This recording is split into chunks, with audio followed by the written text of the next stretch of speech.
I was on my way out for my husband's funeral when my grandson ran into the garage, pale and sobbing. He threw himself in front of the car. "Grandma, do not start the engine. Please do not start it." I was in shock. "What is happening?" "Just trust me. We are leaving on foot now." Minutes later, my children started calling nonstop. "Do not answer," he pleaded. I heard them talking about, "I am glad to have you here. Follow my story until the end and comment the city you are watching from so I can see how far my story has reached." My name is Linda, and I never thought the day of my husband's funeral would become the day I discovered how little my own children valued my life. I was standing in our garage, keys trembling in my hand as I stared at Robert's black sedan. The same car he had driven for 12 years. The same car that still smelled like his cologne and the peppermints he always kept in the center console. Today, I was supposed to drive it to his funeral alone because my children had insisted on taking separate cars to handle logistics. I should have known something was wrong when they were so eager to leave without me.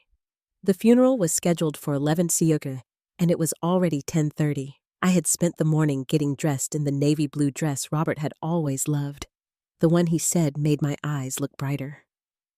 My hands shook as I applied lipstick, trying to look presentable for the dozens of people who would be watching me say goodbye to the only man who had ever truly loved me. We had been married for 40 years. 40 years of shared dreams, quiet Sunday mornings, and the kind of love that grows deeper with time rather than fading. Robert had been my anchor, my best friend, my everything. The cancer took him so quickly that I barely had time to process what was happening before he was gone. I pressed the garage door opener and watched as sunlight flooded the concrete floor. The day was beautiful, which felt like a cruel joke. How could the sun shine so brightly on the worst day of my life? I walked around to the driver's side, my black heels clicking against the floor. My purse felt heavy on my shoulder, weighed down by tissues I knew I would need and the reading glasses I would have to use to read the program. Everything felt surreal, like I was watching someone else's life unfold. That was when I heard the footsteps. They were running fast and frantic. I turned just as my 16-year-old grandson, Evan, burst through the door that connected the garage to the house. His face was pale, almost gray, and his eyes were wide with terror. Tears streamed down his cheeks as he sprinted toward me. "Grandma, do not start the car!" he shouted, his voice cracking with panic. "Please do not start the engine!" Before I could react, he threw himself in front of the car, pressing his back against the hood like he was trying to shield it from me. His whole body was shaking, and he was sobbing so hard he could barely catch his breath. "Evan, what on earth?" I started, but he cut me off. "Do not get in the car, Grandma. Please, we have to leave on foot right now." I stared at him, completely bewildered. Evan had always been a sensitive boy, more thoughtful and caring than his father, my eldest son, Thomas. But I had never seen him like this. Never seen him so terrified that he could barely speak. "Sweetheart, what is happening?" I asked, moving toward him. "The funeral starts in 30 minutes. We cannot walk there. It is 8 miles away." "We are not going to the funeral," he said, his voice barely above a whisper. "We cannot go. Grandma, you have to trust me. Something terrible is going to happen if you start this car." My heart began to race. Evan was not the type of boy to make up stories or cause drama. He was mature for his age, responsible, the kind of teenager who helped elderly neighbors with their groceries and never missed his homework. If he was this scared, something was genuinely wrong. "Evan, you are frightening me," I said, reaching out to touch his shoulder. "Tell me what is going on." He glanced toward the house, his eyes darting to the windows like he was afraid someone might be watching us. Then he grabbed my hand. his fingers ice cold despite the warm morning. "I heard them talking," he whispered. "Dad and Aunt Laura and Uncle Stephen, they were in the kitchen this morning while you were getting dressed. They thought I was still asleep, but I came downstairs early because I could not sleep." My other two children, Laura and Stephen, had both stayed at the house last night to help with arrangements. They had insisted it would be easier for everyone to leave from here together, though they had changed their minds about riding together at the last minute. "What did they say?" I asked, though part of me did not want to know. Evan's face crumpled and fresh tears spilled over his cheeks. "They were talking about you, Grandma, about what would happen after today. And then Dad said something about making sure you do not make it to the funeral." The words hit me like a physical blow. I actually stumbled backward, my hand reaching for the car to steady myself. "That cannot be right, honey. You must have misunderstood." "I did not misunderstand," he said, his voice rising with desperation. "Dad said they needed to make it look like an accident, that you were too grief-stricken to drive safely. Uncle Stephen said something about the brakes, and Aunt Laura laughed. She actually laughed. Grandma, the garage seemed to spin around me. My own children talking about harming me. It was impossible. Yes, we had had our differences over the years, especially since Robert got sick. They had been impatient with the medical expenses, frustrated with how much time his care was taking. Annoyed that I would not consider putting him in a facility but planning to hurt me. "Evan, are you absolutely certain about what you heard?" I asked, my voice barely steady. He nodded vigorously. "I recorded some of it on my phone," he said, pulling the device from his pocket with shaking hands. "I could not get it all, but I got enough. Grandma, they want you dead." The word dead hung in the air between us like a physical presence. My knees felt weak, and I had to lean against the car to keep from falling. This could not be happening. Not today. Not ever. My phone began to ring from inside my purse. The sharp sound made both Evan and me jump. I fumbled for it, my hands shaking so badly I could barely manage the zipper. Thomas' name flashed on the screen. "Do not answer it," Evan said quickly, moving closer to me. "Please, Grandma. They are probably wondering where you are. They expected you to be gone by now." The phone rang again, the sound echoing off the garage walls. Then it stopped only to start ringing again immediately. This time, it was Laura calling. "They are getting worried," Evan whispered. "We need to go now." I stared at the phone in my hand, watching as Stephen's name appeared for the third call in less than 2 minutes. My children, the babies I had carried, nursed, loved unconditionally for decades, were calling to check if their plan to kill me had worked. "Where can we go?" I asked, surprising myself with how calm my voice sounded. "There is a coffee shop about 6 blocks away," Evan said. "We can figure things out there, but we have to leave right now before they come looking for you." I looked at Robert's car one more time, thinking about all the trips we had taken in it, all the memories we had made. Then I thought about what Evan had told me, and I felt something I had never felt before when thinking about my children. Fear. "Okay," I said, closing my purse and taking Evan's arm. "Let us go." As we walked toward the street, leaving the garage door open and the car sitting there like evidence of a crime that never happened, my phone rang again. This time, all 3 of my children were calling in succession, over and over, their names flashing across my screen like accusations. "Do not answer." Evan pleaded again, and I did not. But as we hurried down the sidewalk, putting distance between ourselves and the house where I had raised a family that apparently wanted me dead, I could not stop thinking about one thing. If they had planned this for today, what else had they been planning? And how long had my own children been waiting for me to die?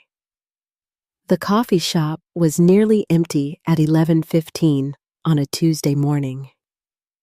Most people were at work or going about their normal lives, blissfully unaware that somewhere across town, a funeral was starting without the widow in attendance. Evan and I sat in a corner booth, the farthest spot from the windows where no one could see us from the street. My hands wrapped around a cup of coffee I could not drink. The ceramic was warm, but I felt cold all the way through to my bones. Evan sat across from me, his phone on the table between us like a piece of evidence in a criminal trial. "Play it," I said, though every part of me dreaded what I was about to hear. Evan's finger hovered over the play button. "Grandma, are you sure? Once you hear this, you cannot unhear it." I nodded, not trusting my voice. He pressed play, and suddenly, the voices of my children filled the small space between us. "She is taking too long to get ready." Thomas' voice came through the tiny speaker, sharp with impatience. "The service starts in 45 minutes. "Maybe that is better," Laura replied, and I could hear the cruel smile in her voice. "Gives us more time to make sure everything is in place. Did you check the brake line?" Stephen's voice, my youngest son, the boy I had tutored through algebra and driven to soccer practice 1,000 times. "Loosened it just enough," Thomas answered. "Will not fail immediately, but after a few miles of mountain roads." "Well, accidents happen when people are grieving and distracted." I pressed my hand to my mouth to keep from crying out. Evan reached across the table and squeezed my other hand. "The insurance will pay out fast for an accidental death," Laura continued. "And with Dad gone, she was going to leave everything to us anyway eventually. This just speeds up the timeline. Speeds up the timeline," the casual way she said it, like they were discussing a business merger instead of murdering their mother. "I still think we could have waited," Stephen said, but his voice lacked conviction. "Maybe found a care facility." Thomas cut him off. "And spend thousands every month keeping her comfortable while our inheritance gets smaller. The medical bills from Dad's cancer already ate into the estate. We cannot afford to wait years for her to die naturally. Besides," Laura added with a laugh that made my blood run cold, "she has been so dramatic about grief. Everyone will understand why she lost control of the car. Poor thing just could not bear to live without her precious Robert." Evan stopped the recording. The silence that followed was deafening. I sat there for a long moment, trying to process what I had just heard. These were my children. I had given birth to them, raised them, sacrificed for them. I had stayed up all night when they were sick, celebrated their achievements, helped them through divorces and job losses and every crisis they had ever faced. And they were planning to kill me for money. "There is more," Evan said quietly. "They talked about the will, about your assets. They already know how much everything is worth." How much I asked, though I was not sure I wanted to know. "Dad mentioned $2 million, Evan said. "Between the house, Grandpa Robert's life insurance, and your retirement accounts, $2,000. Not a fortune by some standards, but apparently enough to murder for." "They have been planning this for a while," I said, and it was not a question. Evan nodded. "Dad said something about having discussed it multiple times. Aunt Laura mentioned that they had already contacted a lawyer about expediting the probate process." I closed my eyes, remembering the last few weeks of Robert's life, how my children had suddenly become so helpful, so present. Thomas had insisted on taking over our financial accounts to reduce my stress. Laura had started asking detailed questions about my will and life insurance policies. Stephen had been researching grief counseling and senior support services. I had thought they were being caring. I had been grateful for their attention. They were preparing, I realized aloud. They were setting everything up while Robert was dying.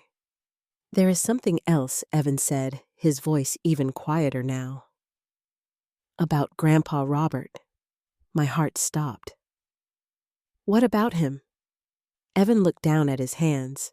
"They said something about how convenient it was that his pain medication made him so confused toward the end. that it would have been problematic if he had been alert enough to change his will or ask questions about the finances. The implication hit me like a physical blow. Robert had been unusually foggy in his final week, sleeping more than normal, sometimes not recognizing me when he woke up. The doctor had said it was normal for end-stage cancer patients, a combination of pain medication and the disease itself. But what if it was not normal? What if someone had been ensuring he stayed confused and compliant? "They drugged him," I whispered. "They kept him sedated so he could not interfere with their plans." "I think so," Evan said, tears in his eyes. "I am so sorry, Grandma. I should have noticed something sooner. I should have protected you both." "Oh, sweetheart," I said, reaching across to hold his hands. "This is not your fault. You are the only one who did protect us." My phone had been buzzing continuously on the table beside me. 16 missed calls now, with messages starting to pile up. I picked it up and began reading. "Thomas, where are you? The service is starting." "Laura, Mom, please call. We are worried sick." "Stephen, are you okay? Everyone is asking where you are. Thomas, this is embarrassing. Dad would not want you to miss his own funeral." The last message made me want to throw the phone across the room. They were using Robert's memory to manipulate me even now. "They are getting desperate," Evan observed. "They probably figured out that their plan did not work when you did not show up at the funeral." "What happens now?" I asked. "They will come looking for me eventually. We need to be smart about this." Evan said we cannot just accuse them outright. They will deny everything, say I misunderstood or made it up. And without more evidence than just this recording, he was right. The recording was damning, but it might not be enough. And if I confronted them now while they were desperate and cornered, who knew what they might do next? "We need to get back to the house before they do," I said, thinking quickly. "I need to look through Robert's medical records, see if there is any evidence of what they did to him.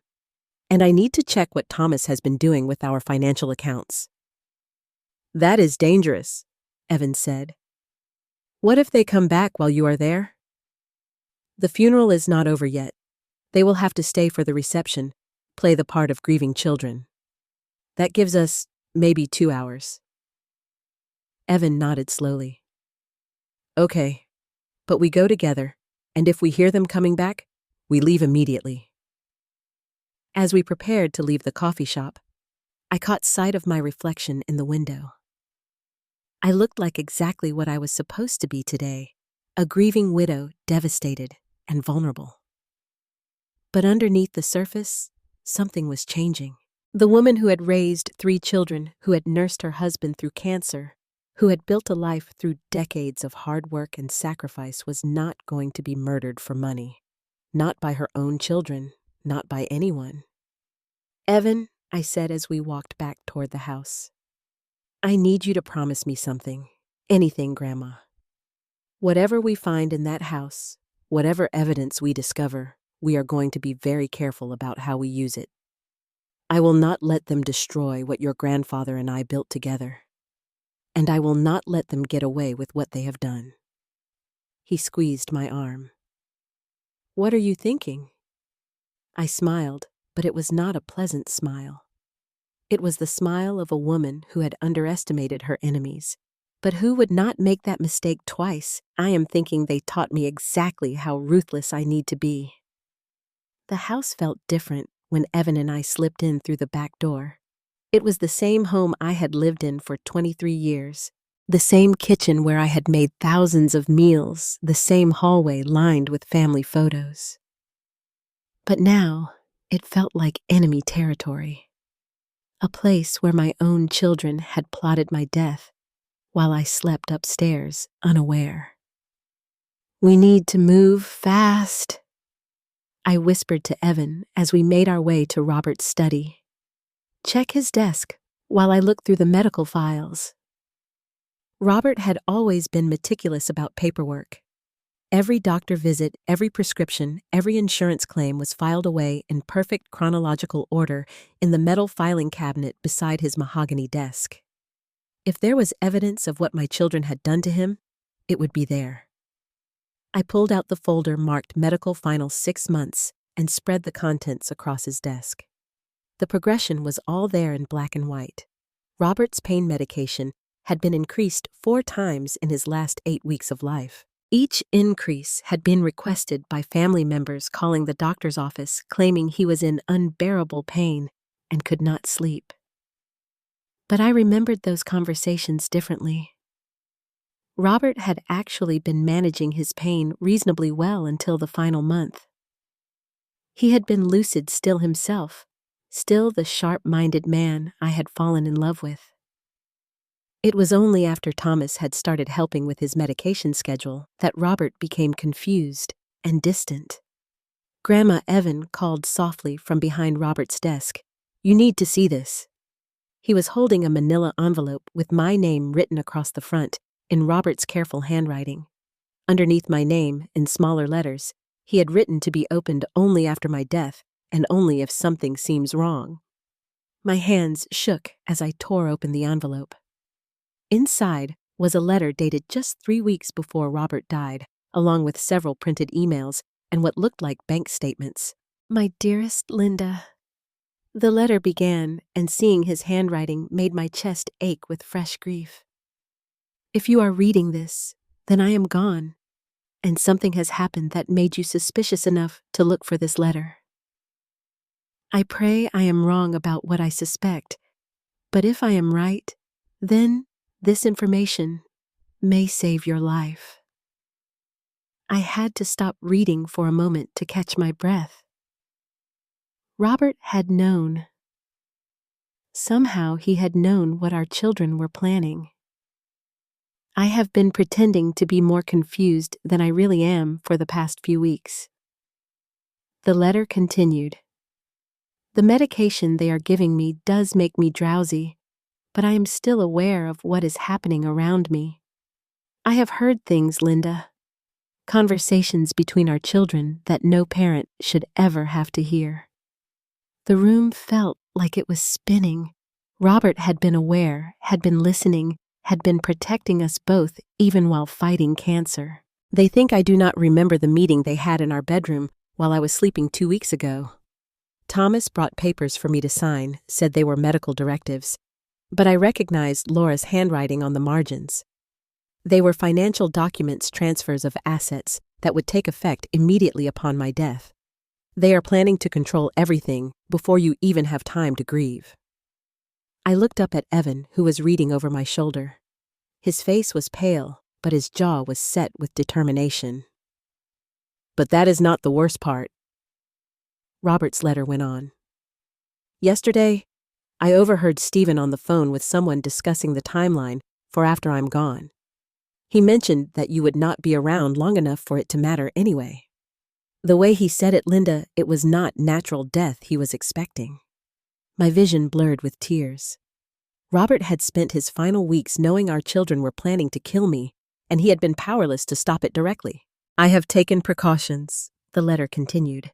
"Hidden in this envelope, you will find printed copies of emails between our children from the past month. I accessed them using Thomas's laptop when he left it open in our living room.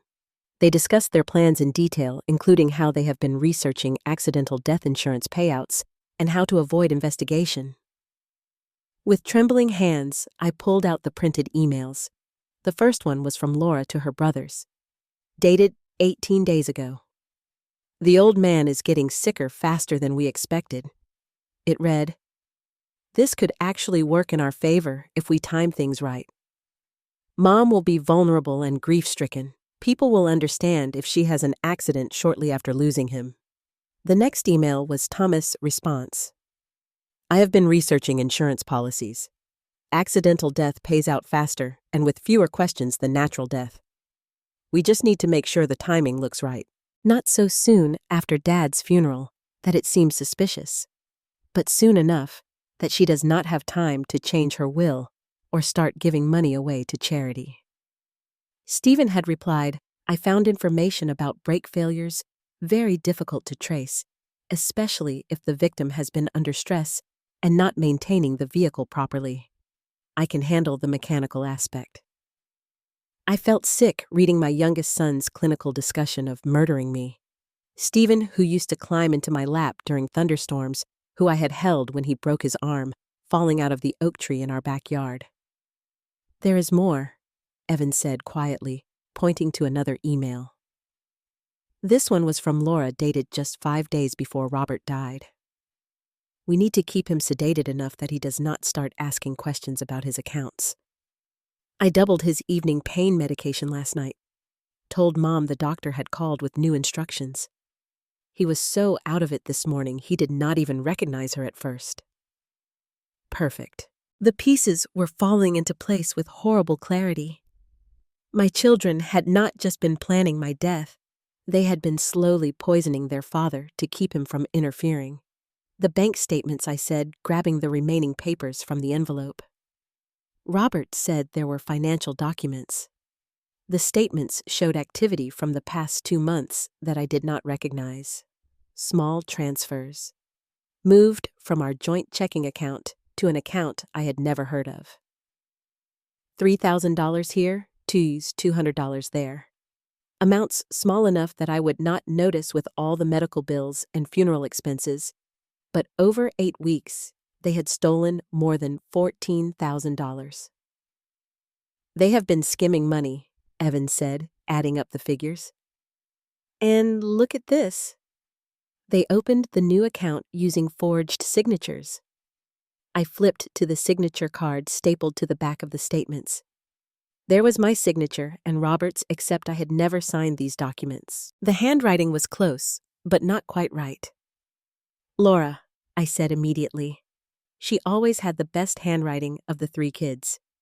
She used to forge my signature on school permission slips when she was in high school. Robert's letter continued for another page, detailing other suspicious conversations he had overheard and changes in the children's behavior over the past few months. But it was the final paragraph that hit me hardest. Linda, my love, I wish I could protect you from this, but my time is running short. They are being very careful to make sure I stay too medicated to think clearly, and I am not strong enough to fight both the cancer and them. But you are strong enough. You are the strongest person I have ever known. Do not let them destroy what we built together. Do not let them win. At the bottom of the letter, Robert had written one final instruction. Check the safe. The combination is our anniversary date. There is something there you will need. I looked at Evan. Did you know about a safe? In their bedroom, he said, behind the painting of the lake house. Grandpa showed it to me once when I was little. We made our way upstairs, moving as quietly as possible. Every creak of the floorboards made us freeze, listening for sounds of my children returning. But the house remained silent, except for the ticking of the grandfather clock in the hallway, counting down the minutes until the funeral reception would end, and they would come looking for me. The safe was exactly where Evan remembered, hidden behind the watercolor painting of the cabin where Robert and I had honeymooned. The combination lock turned easily when I entered our anniversary date, June 14th, 1985. Inside was a manila folder containing documents I had never seen before. What is it? Evan asked as I pulled out the papers. I read the top document twice before I could believe what I was seeing. It was a new will dated 1 week before Robert died and properly notarized by his longtime lawyer, Alan Peterson. But this will was completely different from the one Robert and I had discussed. Instead of leaving everything to our children equally, this will established a trust. Evan would inherit 25% of our assets when he turned 21 and another 5% when he turned 30. The remaining 50% would go to the National Cancer Research Foundation. Our children would receive nothing. He knew, I whispered. Robert knew what they were planning, and he protected us both. But there was one more document in the folder that made my blood run cold. It was a photocopy of life insurance policies I did not know existed. Policies that Thomas had taken out on both Robert and me in the past 6 months, with himself, Laura, and Stephen listed as beneficiaries. The combined payout would be $900,000. They insured us like livestock, I said, my voice shaking with rage. They have been planning this for months, getting everything in place for when they murdered us both. Evan was reading over my shoulder, his young face twisted with disgust. The dates on these policies, they applied for them right after Grandpa's cancer diagnosis got worse. A sound from downstairs made us both freeze. Car doors, slamming voices in the driveway. They were back. Quick! I whispered, stuffing Robert's letter and the safe documents into my purse. We need to get out of here. But as we crept toward the back staircase, I heard Thomas' voice from the kitchen below. Her car is still in the garage, he was saying. So, where the hell is she? Maybe she walked to a neighbor's house, Laura replied. She was always close to that Marjorie Collins woman next door. No, Stephen said, and I could hear the worry in his voice. Something is wrong. She should have been in an accident by now. The brake line was definitely compromised. Well, obviously something went wrong with your brilliant plan, Laura snapped. Now what do we do? We stick to the backup plan, Thomas said, his voice cold and determined. We find her, convince her she is too grief-stricken to be making decisions, and get her to sign the conservatorship papers. Once we have legal control, we can figure out a more permanent solution. They were talking about backup plans for my murder, standing in my kitchen, eating the casseroles that neighbors had brought to comfort our family. I looked at Evan and saw my own determination reflected in his young eyes. We had the evidence we needed. We had Robert's final gift to us, the truth about what our children had become. Now we just needed to survive long enough to use it. Evan and I managed to slip out the back door while my children argued in the kitchen about where I could have gone. We made it to Mrs. Collins' house next door, where I had spent countless afternoons over the years sharing coffee and neighborhood gossip. Marjorie Collins had been my closest friend since we moved to Maple Street, and when I knocked on her door with tears in my eyes, she did not ask questions. She just pulled us inside. Lynn, dear, what on earth happened at the funeral? Marjorie asked, settling us in her living room. Thomas called here 20 minutes ago asking if I had seen you. He sounded frantic. I need to use your phone, I said, pulling Robert's documents from my purse, and I need you to witness something very important. For the next hour, I made 3 phone calls that would change everything. First, I called Alan Peterson, Robert's lawyer, and asked him to meet us immediately at Marjorie's house. Second, I called the police non-emergency line to report suspected elder abuse and fraud. Third, I called my bank to freeze all accounts that Thomas had access to, while we waited for Mr. Peterson to arrive. Evan and I explained everything to Marjorie. She listened with growing horror as we played the recording of my children planning my death and showed her the evidence Robert had gathered. Those monsters, she whispered when we finished. To think I've been bringing them casseroles and asking how they were holding up. They were planning to kill their own mother. Alan Peterson arrived within 40 minutes, his usually calm demeanor shaken when I showed him Robert's hidden will and the evidence of my children's plans. He confirmed that the will was legally valid and that Robert had specifically instructed him not to reveal its existence until after the funeral. Robert was very concerned about your safety, Linda, Mr. Peterson said, adjusting his glasses as he reviewed the documents. He came to my office 3 weeks ago, quite agitated, insisting that we needed to change everything immediately. He said he had discovered something that made him fear for your life. Why didn't he tell me? I asked, though part of me already knew the answer. He was afraid they might be monitoring your conversations. He said they had become very controlling about his medication and who he was allowed to see. He wanted to protect you, but he also wanted to make sure there was legal proof of what they were doing. As if summoned by our conversation, the doorbell rang. Through Marjorie's front window, I could see Thomas' black SUV in the driveway. "They found us," Evan whispered. Marjorie squeezed my hand. "Do you want me to tell them you are not here?" Marjorie asked. I thought for a moment, looking at Robert's letter in my hands, remembering his words about my strength. "No," I said finally. "It is time to face them." Marjorie opened the door to find all three of my children standing on her porch. They looked appropriately grief-stricken for anyone watching, but I could see the cold calculation in their eyes. "Mrs. Collins," Thomas said with forced politeness, "we are looking for our mother. We are very worried about her." "She missed Dad's funeral," Laura added, dabbing at her eyes with a tissue. "We think she might be having some kind of breakdown."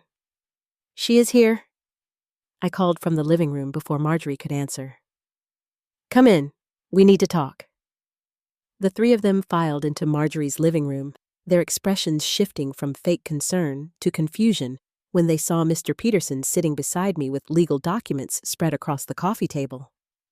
Mom Stevens said carefully, "What is going on? We have been worried sick. Why did you not come to the funeral?" "Sit down," I said, my voice steady and cold. "All of you." They exchanged glances, but took seats on Marjorie's couch, facing me like defendants in a courtroom. "I know what you did," I said simply. "I know what you plan to do, and I know why I am still alive." Thomas' face went pale, but he tried to maintain his concerned act. "Mom, you are not making sense. The stress of losing Dad." "Stop." I interrupted, holding up Robert's letter. "I found this. Your father knew exactly what you were planning." Laura leaned forward, trying to see what I was holding. "What is that?" "It is a letter from your father detailing every conversation he overheard, every plan you made, every step you took to steal from us and plan our deaths." The mask slipped from Thomas' face for just a moment, and I saw something cold and vicious underneath. "That is impossible. Dad was barely coherent in his last weeks because you drugged him." Evan spoke up from beside me, his young voice shaking with anger. "You overdosed him on pain medication to keep him quiet while you stole from their accounts and planned to kill Grandma," Evan Stevens said, trying to sound reasonable. "You do not understand adult situations. I understand murder," Evan shot back. "I recorded you this morning talking about loosening the brake lines on Grandma's car." The silence that followed was deafening. My children stared at Evan, then at me, and I watched as their facades completely crumbled. Laura was the first to recover. "You have no idea what you are talking about," she said, but her voice was sharp now, defensive. "We have been taking care of both of you, sacrificing our time and energy." "Sacrificing?" I laughed, but there was no humor in it. "You have stolen over $14,000 from our accounts in the past 2 months. You took out life insurance policies on your father and me without our knowledge. You systematically poisoned Robert to keep him compliant. And this morning, you sabotaged my car, hoping I would die on the way to his funeral." Thomas stood up abruptly, his face flushed red. "You ungrateful old woman. Do you have any idea how much we have had to put up with Dad's medical bills, his constant complaining, your helplessness?" Thomas Stephen hissed, but it was too late. "No," Thomas continued, his voice rising. "I am tired of pretending. We have wasted months of our lives dealing with this mess. Dad should have died in a hospital where professionals could handle him, and you should be in a care facility where you cannot make ridiculous accusations." Laura tried to grab his arm to stop him, but Thomas was past caring about appearances. "We were trying to solve everyone's problems," he said, pacing Marjorie's small living room. "You are both too old to manage money responsibly. The inheritance was going to be split 3 ways eventually anyway. We were just expediting the process." "By murder," Mr. Peterson said quietly. It was the first time he had spoken since my children arrived, and his words carried the weight of legal authority. It was not murder, Stephen said desperately. It would have been an accident. People die in car crashes every day, and Dad was dying anyway, so you helped him along, I said.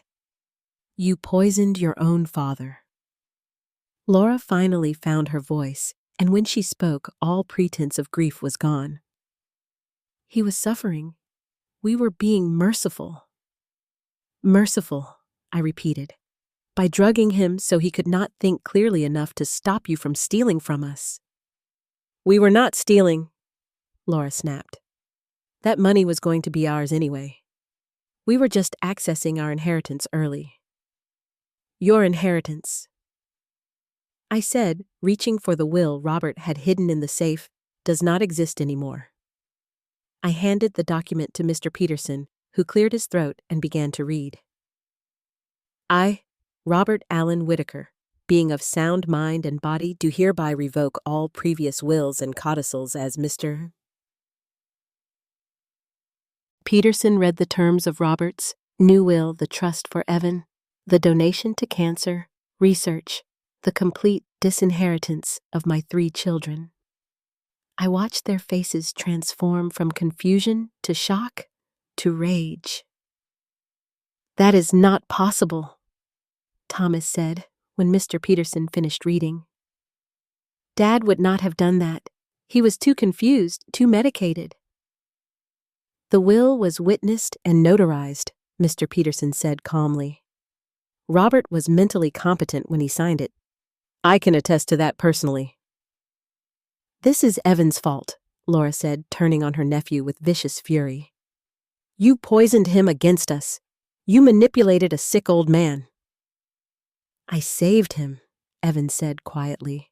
And I saved Grandma.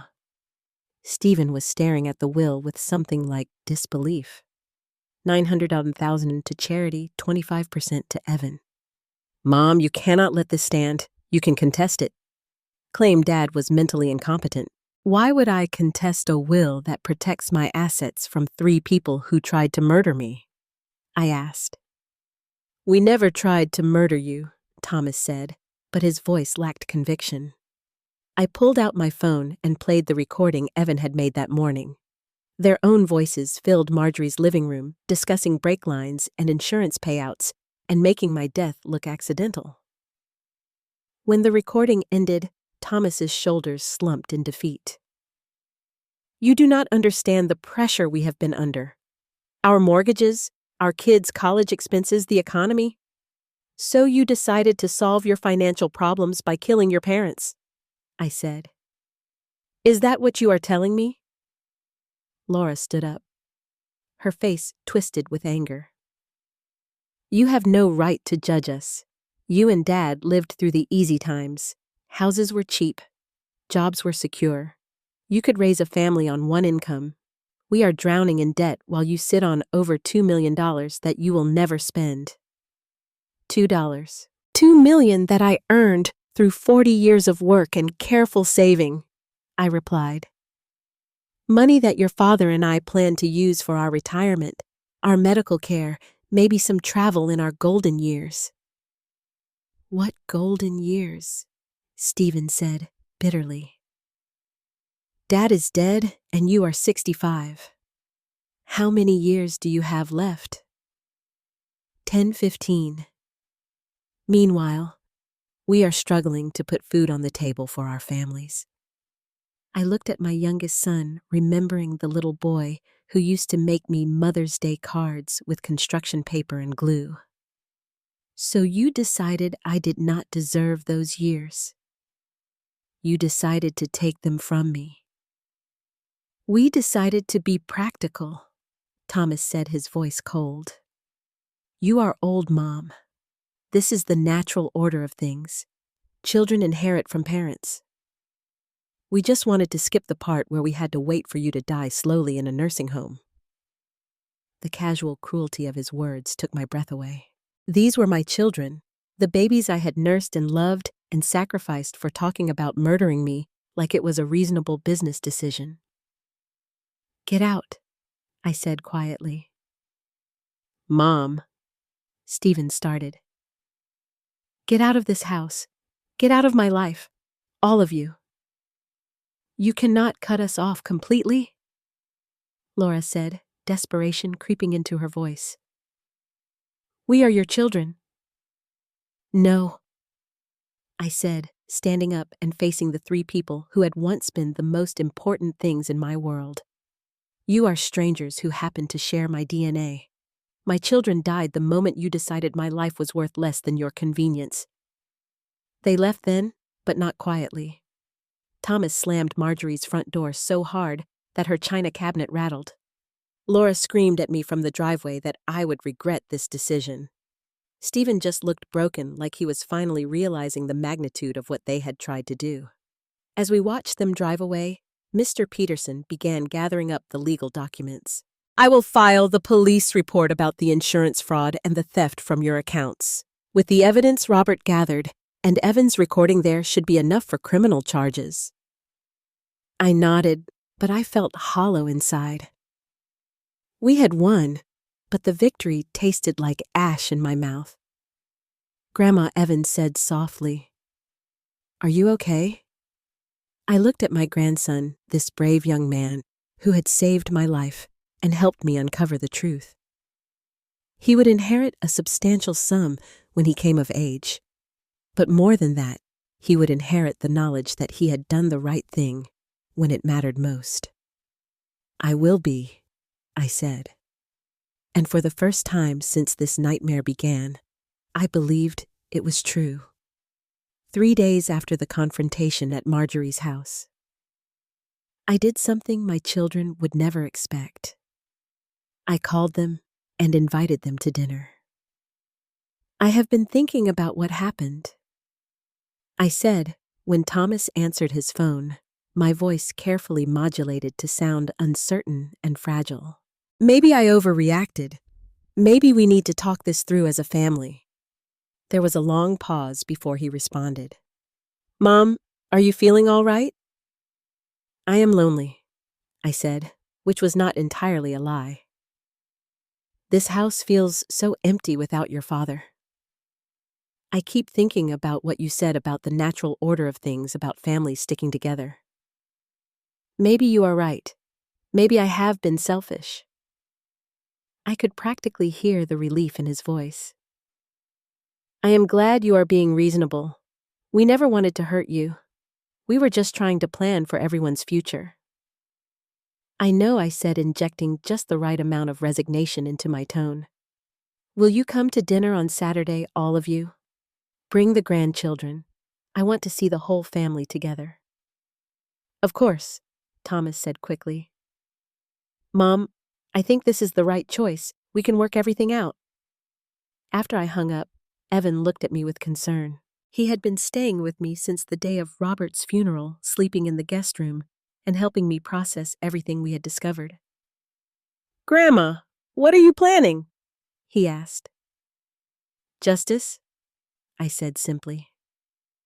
Your grandfather spent his final weeks gathering evidence to protect us. Now we are going to use it. Over the next 3 days, I prepared for what would be the most important dinner party of my life. I called my sister Carolyn, who lived 2 hours away in Dayton, and asked her to come for the weekend with her family. I invited Robert's brother Edward and his wife Helen. I reached out to cousins, longtime family friends, even some of the neighbors who had been close to Robert and me over the years. It is a memorial gathering, I explained to each of them, a chance to celebrate Robert's life with the people who loved him most.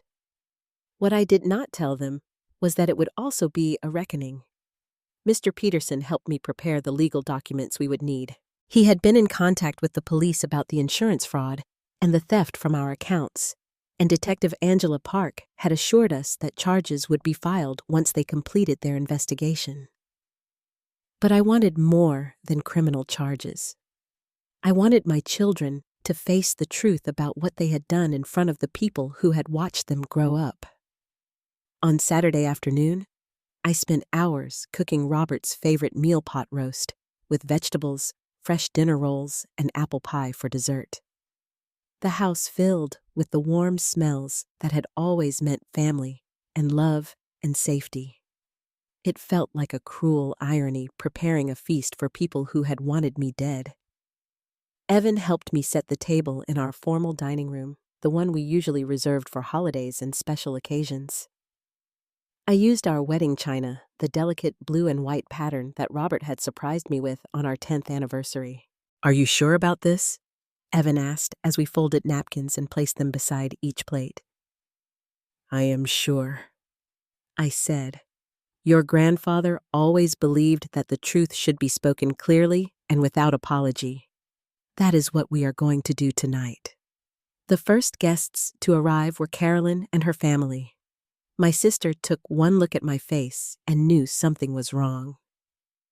"Linda," she said after her husband and teenage daughters had gone into the living room, "what is really going on? You sounded strange on the phone." "You will understand everything soon," I promised her. "But Carolyn, I need you to know that whatever happens tonight, Evan and I are safe now." Her eyes widened with alarm, but before she could ask more questions, Edward arrived with Helen. Then came the neighbors, the family friends, the cousins I had not seen in months. By 6:20, the house was full of people who had genuinely cared about Robert and who I hoped still cared about me. Thomas, Laura, and Stephen arrived together at 6:15, their children in tow. My grandchildren, Thomas's twins, Emily and Jacob Loris, daughter Sophie, and Stephen's son Marcus, were confused by all the company but excited to see their cousins. Mom Laura said, pulling me aside in the kitchen, "I thought this was going to be just family." "It is family," I replied. "Everyone here loved your father." Thomas looked around the crowded living room with barely concealed irritation. "This seems like a lot of people for a private discussion." "Oh, we will have our private discussion," I assured him, "after dinner." The meal itself was surreal. I sat at the head of the table where Robert used to sit, watching my children make small talk with relatives and neighbors, playing the parts of grieving siblings who were supporting their widowed mother. They were good at it, I had to admit. If I had not known what I knew, I would have believed they were genuinely concerned about my welfare. Carolyn sat to my right, Edward to my left. Evan sat directly across from me, his steady presence giving me strength.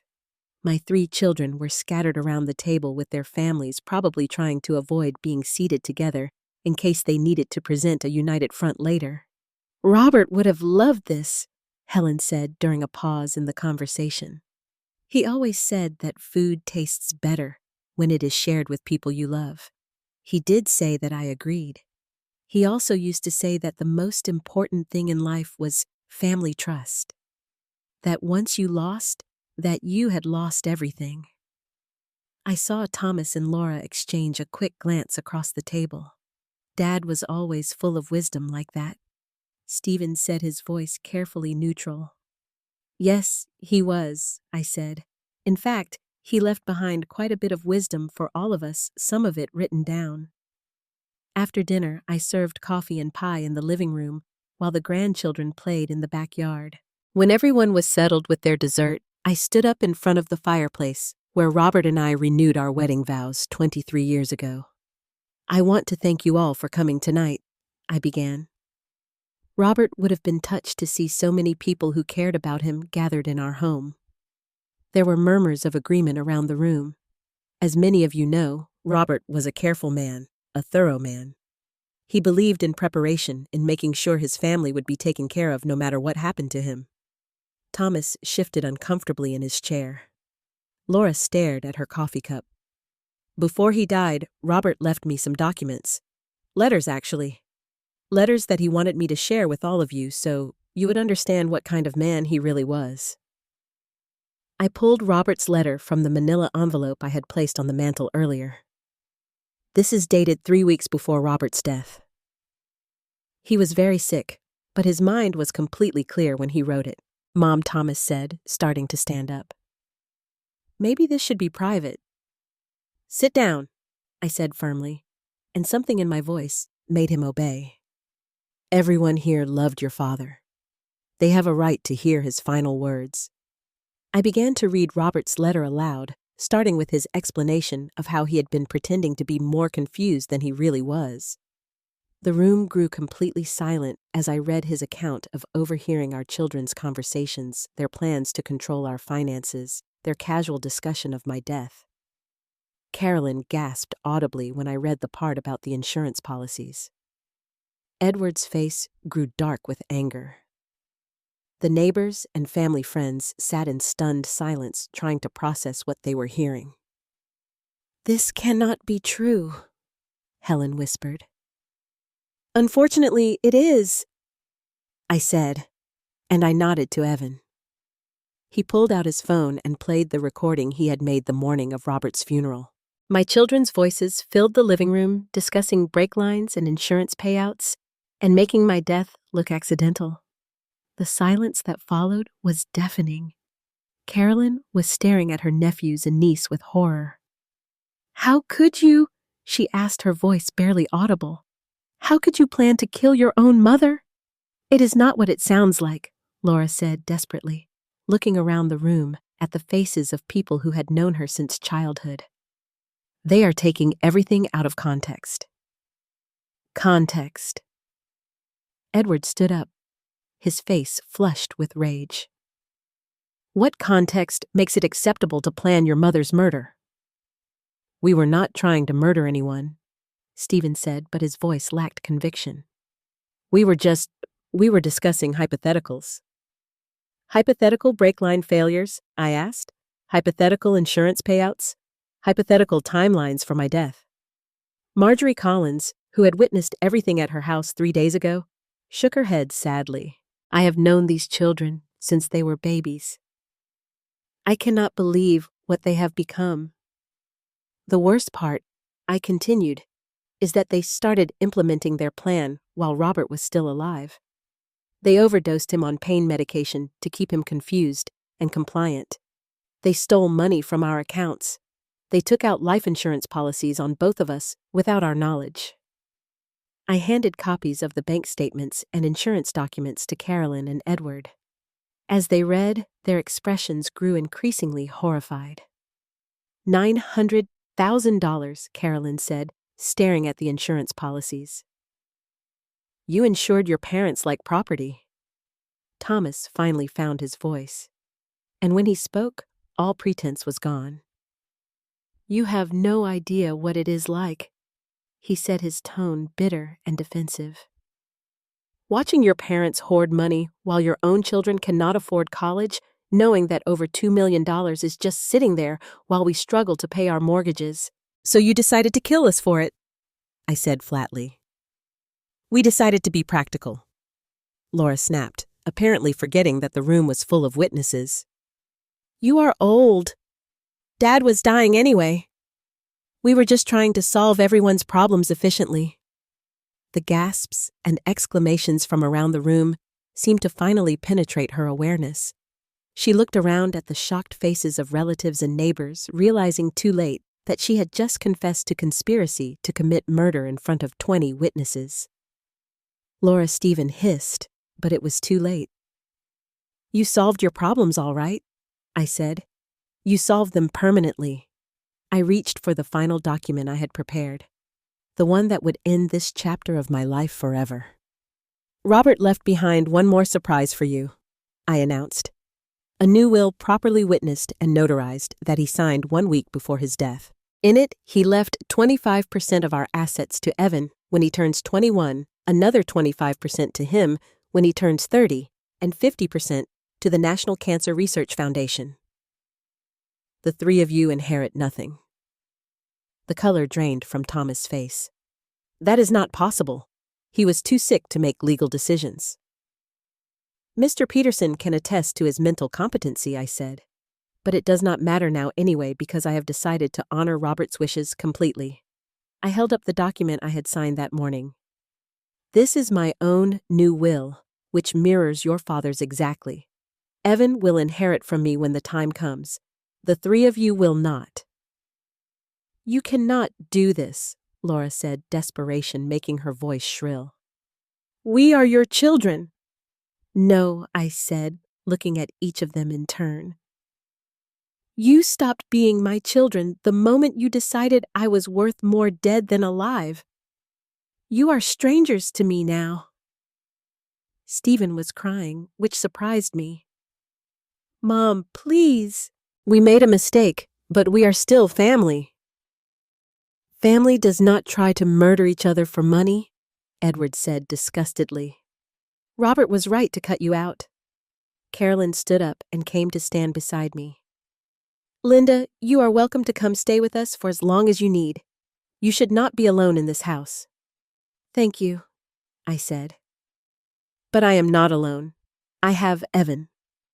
I looked at my grandson, this brave young man, who had saved my life and helped me uncover the truth. He would be the only one to carry on the family name with honor. "I think it is time for this gathering to end," I announced. "For those of you who truly cared about Robert, thank you for coming. For those of you who did not," I looked directly at my 3 children, "please leave my house and do not come back." As the legitimate guests began to file out offering hugs and promises to stay in touch, Thomas made one last desperate attempt. "Mom, you will regret this. When you are old and sick and need someone to take care of you, we will not be there." I smiled at him, and it was not a pleasant smile. "I am counting on it." After everyone else had gone, Evan and I sat in the quiet living room surrounded by empty coffee cups and pie plates. The house felt peaceful for the first time since Robert's death. "Do you think Grandpa would be proud of us?" Evan asked. I thought about Robert's letter about his final words telling me I was strong enough to fight for what we had built together. "I think he is finally at peace," I said. "And so am I." 6 months after that final dinner party, I was sitting on the front porch of my new home in Milford, a small town about 70 miles from where Robert and I had spent most of our married life. The house was smaller than our old place, but perfect for my needs. 2 bedrooms, a sunny kitchen, and a garden where I could grow the tomatoes and roses that Robert had always loved. Evan sat beside me on the porch swing, working on homework for his junior year of high school. He had transferred to Milford High when we moved, and despite my worries about uprooting him, he had adjusted beautifully. He was even playing on the soccer team, something he had never had time for when he was busy protecting me from his father and aunts. "A letter came from Mr. Peterson today," I said, holding up the official envelope that had arrived with the afternoon mail. Evan looked up from his history textbook. "Good news or bad news?" "Good news," I said, opening the envelope. "The criminal trial is scheduled for next month. All 3 of them are going to plead guilty to fraud and conspiracy charges. The police investigation had moved quickly once Detective Angela Park had all the evidence Robert had gathered. The insurance fraud alone was enough to send my children to prison. But the recorded conversation about sabotaging my car had sealed their fate. Their lawyers had advised them that fighting the charges would only result in longer sentences. "How long?" Evan asked. "Thomas gets 5 years for being the ringleader. Laura and Stephen each get 3 years with the possibility of parole after 18 months for cooperation."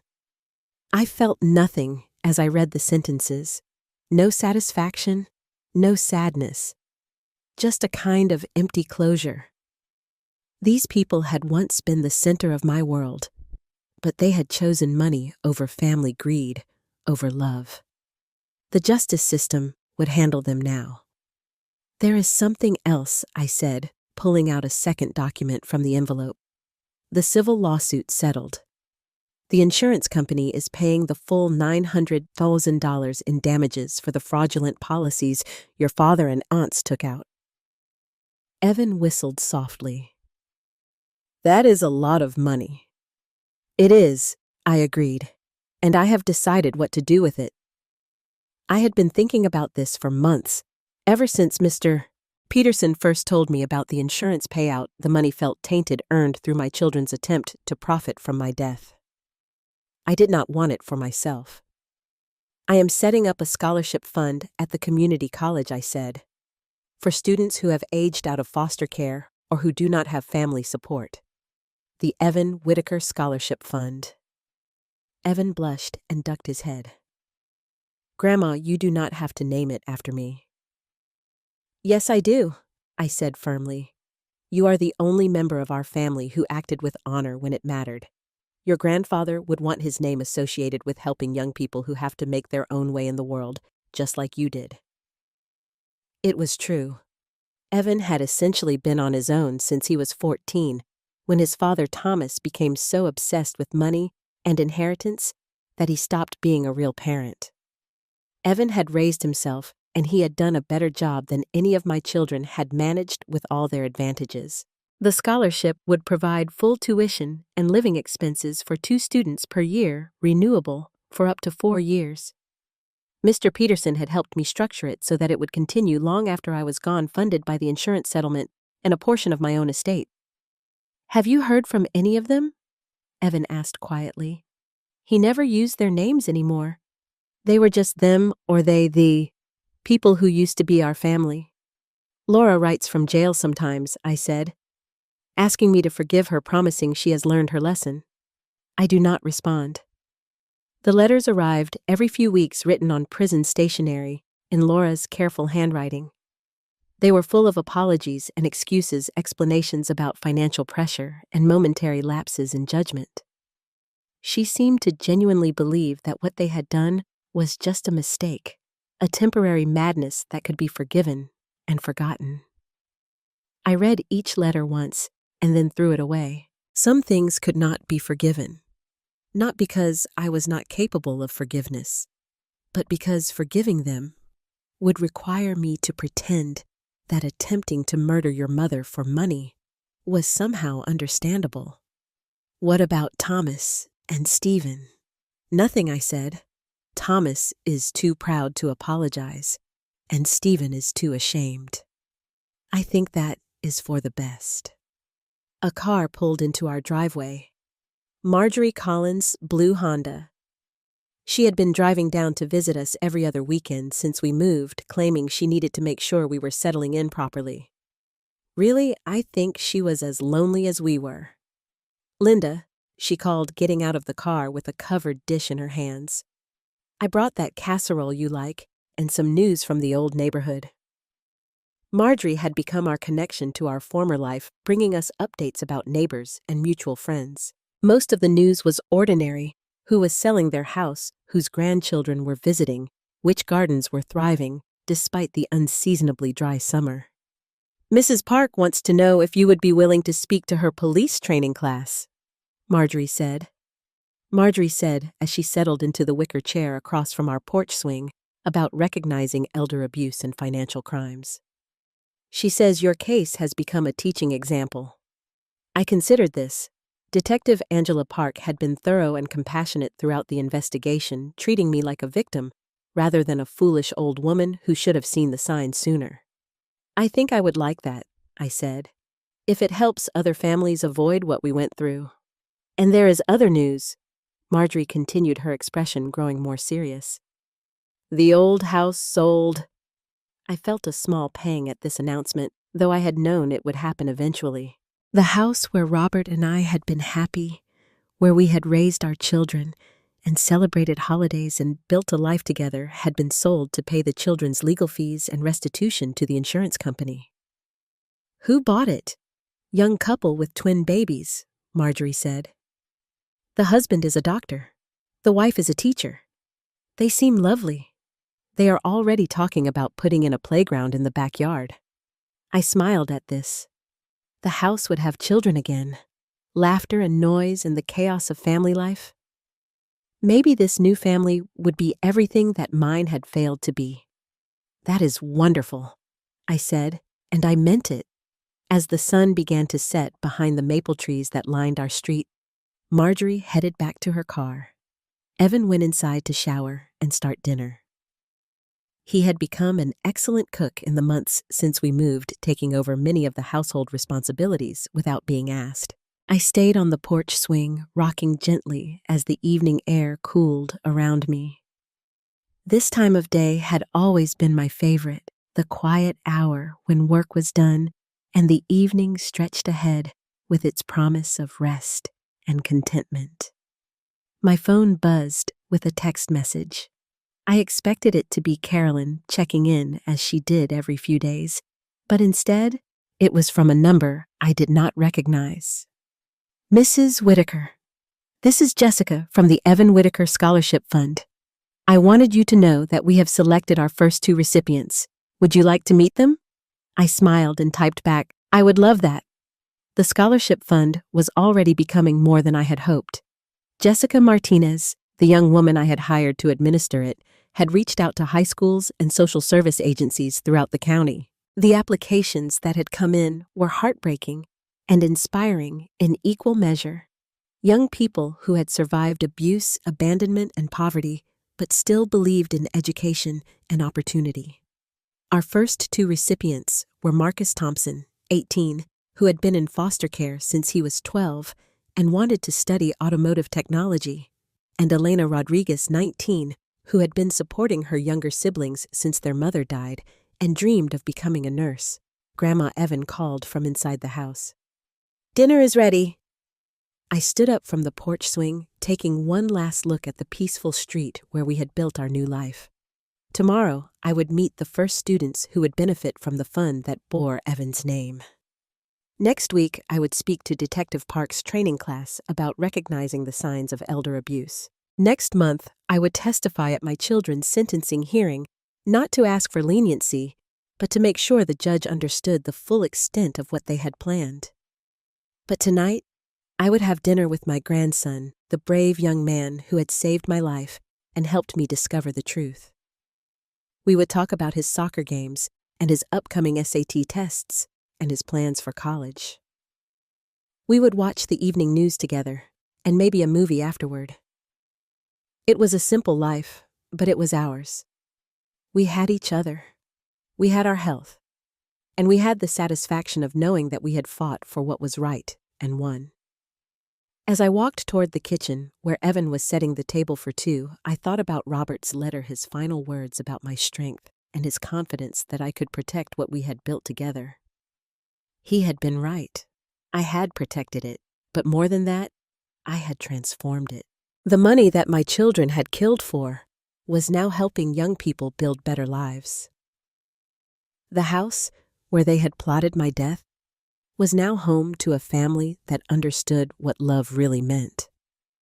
The inheritance they had coveted was now serving a purpose they could never have imagined. Smells wonderful, I said as I entered the kitchen, breathing in the aroma of Evan's homemade chicken and dumplings. Grandpa's recipe, he said with a smile. I found it in his cookbook. We sat down at our small table, and Evan reached across to take my hand for grace. It was a tradition Robert had started when Evan was little, and we had continued it even after everything changed. Thank you for this food, Evan said, for our new home and for keeping us safe and together. Amen, I whispered. As we ate dinner and talked about our day, I felt something I had not experienced in years. Complete peace. The nightmare was over. The people who had wanted to hurt us were facing justice. The money they had tried to steal was being used for good. And I was finally truly free. Outside our kitchen window, the first stars were appearing in the darkening sky. Somewhere among them, I liked to think Robert was watching over us and smiling. His family, the real family, the one defined by love rather than blood, was safe and happy and whole. After dinner, Evan and I sat in our small living room, he with his homework and me with a book I had been meaning to read for months. The house was quiet except for the ticking of the mantel clock and the occasional sound of a car passing on the street outside. At 9:30, Evan kissed my cheek and headed upstairs to bed. Good night, Grandma.